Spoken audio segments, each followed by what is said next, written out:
Pentingnya mencatat cairan tubuh untuk pasien gagal jantung. Gagal jantung adalah kondisi ketika jantung melemah sehingga tidak mampu memompa darah yang cukup ke seluruh tubuh.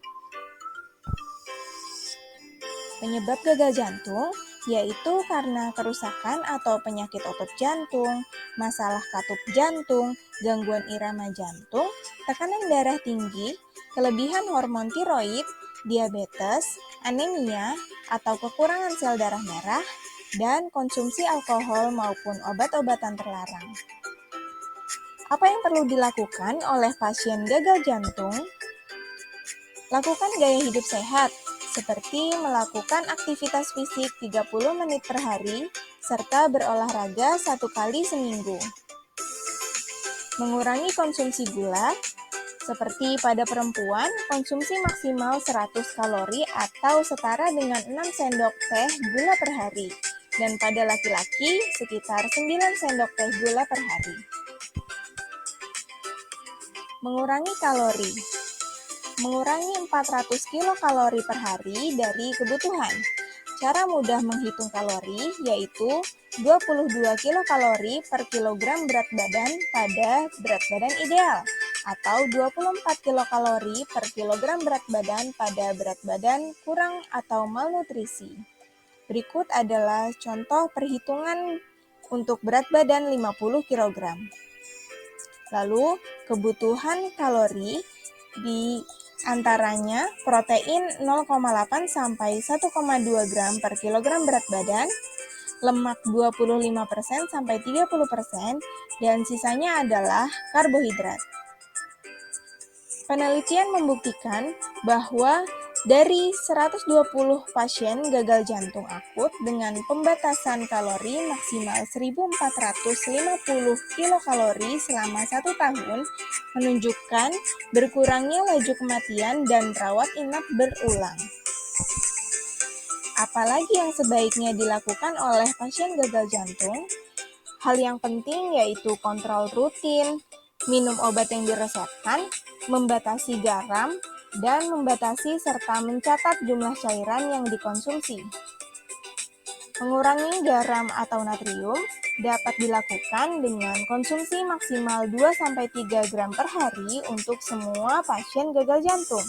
Namun pada kasus gagal jantung berat, maksimal 2 gram per hari. 2 gram sama dengan setengah sendok teh peres ya. Lalu, mengapa perlu membatasi dan mencatat jumlah cairan? Karena kondisi gagal jantung menyebabkan jantung tidak dapat memompa darah dengan baik, sehingga terjadi penumpukan cairan di dalam pembuluh darah, kemudian rembes keluar pembuluh darah sehingga menyebabkan gejala berupa kaki bengkak, perut bengkak, mudah lelah, sesak nafas, dan batuk. Memantau cairan tubuh dapat dilakukan dengan mengetahui jumlah cairan yang dikonsumsi, mengetahui jumlah cairan yang keluar, serta selisih antara cairan masuk dan keluar. Manfaatnya apa sih?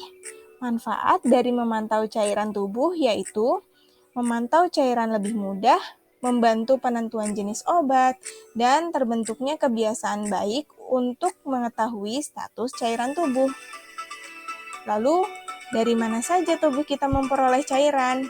Yang dimaksud cairan yang dikonsumsi tubuh yaitu air mineral, teh, kopi, kuah sayur, bahkan buah-buahan seperti semangka. Cara sederhana menghitung kebutuhan cairan yaitu dengan mengalihkan berat badan dengan 25 ml atau cc. Jika cairannya dibatasi, maka hasil tadi dikali 70-80%. Contohnya yaitu seperti yang tertera pada video ini. Cara sederhana menghitung target urin yaitu 0,5 sampai 1 ml per kilogram berat badan per jam.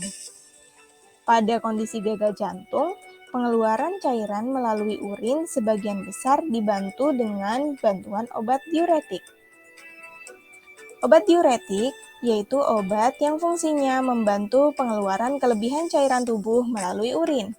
Namun, dosisnya perlu dipantau berkala tergantung kondisi cairan tubuh pasien. Contoh dari obat diuretik yaitu spironolakton atau aldakton, lasik atau furosemid, hidroklortiazid atau HCT, dan samska atau tolvaptan. Cara memantau cairan yang benar yaitu catat minum Anda setelah habis 1 gelas, selalu ukur atau hitung urin Anda, catat setiap Anda minum atau kencing di lembar pemantauan cairan, dan lakukan pemantauan cairan dan pencatatan ini ketika di rumah. Jadi ketika ditanya saat kontrol, kita memiliki datanya.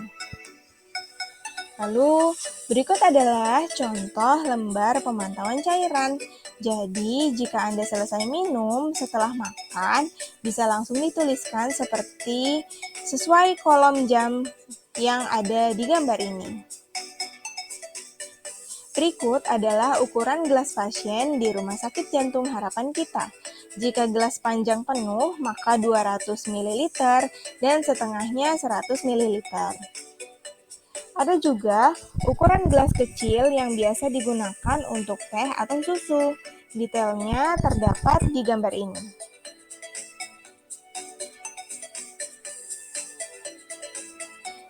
Pemantauan cairan ini mudah dan bermanfaat. Mari budayakan bersama.